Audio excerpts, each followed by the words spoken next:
اعوذ باللہ من الشیطان الرجیم، بسم اللہ الرحمن الرحیم، السلام علیکم۔ ناظرین کرام، جیسا کہ آپ کو پتہ ہے، ہم نے حضرت بلال رضی اللہ تعالی عنہ کے بارے میں ایک سیریز شروع کی ہوئی ہے۔ آپ کو پہلے ایک سیریز اپلوڈ کر دی گئی ہے، اب یہ دوسری سیریز آپ کو مل رہی ہے۔ امید کرتا ہوں آپ کو یہ ویڈیو بھی پہلے ویڈیو کی طرح پسند آئے گی۔ تو شروع کرتے ہیں حضرت بلال رضی اللہ تعالی عنہ کی۔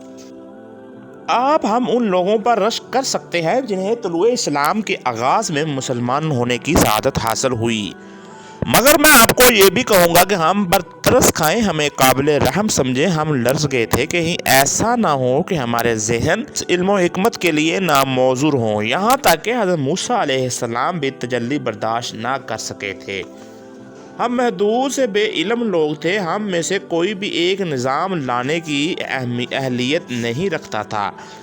ہم اپنے دلوں میں جو سچائیاں محسوس کر رہے تھے، ان کے مطابق عقائد و نظریات کو عملاً اپنی زندگیوں میں اپنا لینے کی صلاحیت نہ رکھتے تھے۔ آج کا نوجوان تو ہر بات جانتا ہے، مگر ہمارا سایہ اور ہمارا سارا سرمایہ تو ابتدائی قرآنی صورتوں کے چھوٹے چھوٹے مگر نہایت ہی روشن و چراغوں کے سوا کچھ نہ تھا۔ ناظرین کرام، حضرت بلال حبشی رضی اللہ تعالی عنہ ادھر نبی کریم صلی اللہ علیہ وآلہ وسلم پر جب وحی نازل ہوتی تھی تو اس کی کیفیت بیان کرتے ہیں۔ وہ فرماتے ہیں کہ میں نے بارہا محمد صلی اللہ علیہ وآلہ وسلم کو اس وقت دیکھا جس لمحے آپ پر وحی کا نزول ہو رہا ہوتا تھا۔ آپ اس لمحے اچانک کانپنے لگتے تھے اور قریب ہی کوئی نہ کوئی یہ چھپنے کی جگہ تلاش فرماتے تھے۔ سخت سرد راتوں میں نزول وحی کے موقع پر حضور صلی اللہ علیہ وآلہ وسلم کے چہرہ مبارک پر پسینے کے قطرے نمودار ہو جاتے تھے، آپ کا جسم مبارک کانپنے لگتا تھا۔ غیر معمولی توانائی آ جانے پر اپنے ہاتھوں سے اپنے جسم کو گرفت میں لینے لگتے تھے۔ آپ کچھ دیر کے لیے لیٹ بھی جایا کرتے تھے اور اس وقت آپ سے کچھ بھی کہا جاتا تو اس کا ایک لفظ بھی آپ نہیں سنتے تھے۔ اور ایسا کیوں تھا؟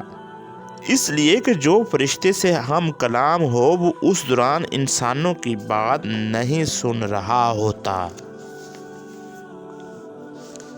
ناظرین، نبی کریم صلی اللہ علیہ وآلہ وسلم کو معلوم نہ ہوتا تھا کس وقت وحی کا نزول شروع ہو جائے گا۔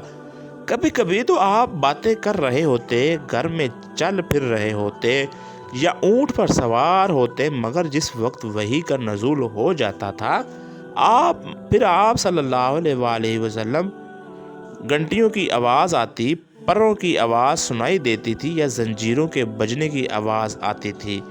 اکثر ایک فرشتہ حاضر ہوتا اور آپ سے ہم کلام ہوتا تھا، مگر ہم جو کچھ ہی فاصلے پر ہوتے تھے ہمیں نہ آواز آتی نہ ہم اسے دیکھ سکتے تھے۔ اللہ کا کلام جو وحی کی صورت میں نازل ہوتا وہ ان الفاظ میں نہیں ہوتا تھا جو ہم ایک دوسرے سے دوران گفتگو استعمال کرتے ہیں۔ یقیناً اللہ نے ہمارے نبیوں کو ہمارے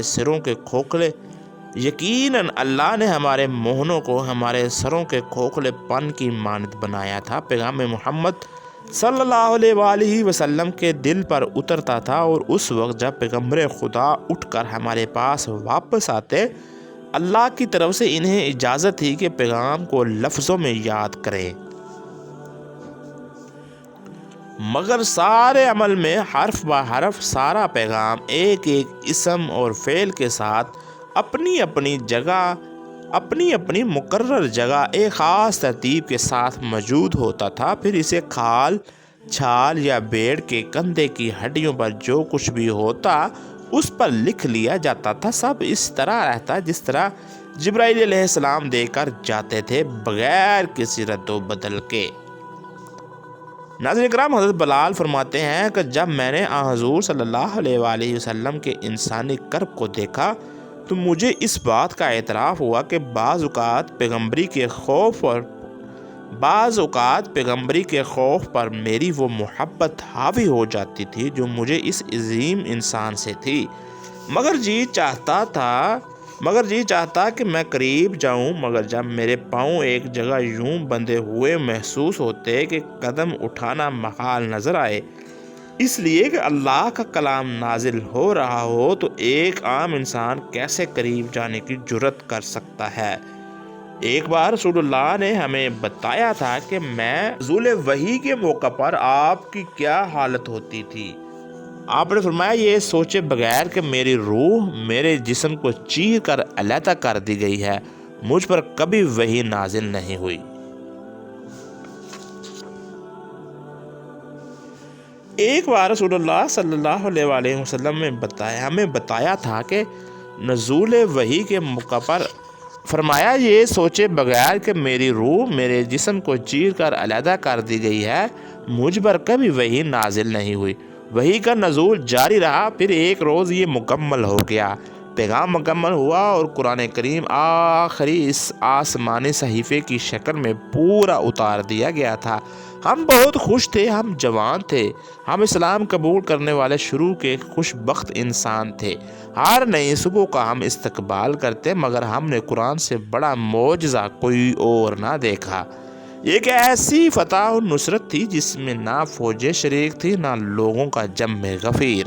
ایک ایسی کتاب تھی جس کا کوئی انسان مصنف نہ تھا۔ ناظرین کرام، یہ تھی حضرت بلال رضی اللہ تعالی عنہ نے جب نبی کریم صلی اللہ علیہ وآلہ وسلم پر وحی نازل ہوتی تو ان پر کیا کیفیت طاری ہوتی، وہ آپ فرماتے ہیں۔ تو امید کرتا ہوں آپ کو یہ ویڈیو پسند آئے گی۔ اگر آپ کو یہ ویڈیو پسند آئی ہے، لائک کریں، شیئر کریں اور اپنی رائے کا اظہار کمنٹ میں ضرور کیجیے گا تاکہ ہر نئی آنے والی ویڈیو آپ تک پہنچ سکے۔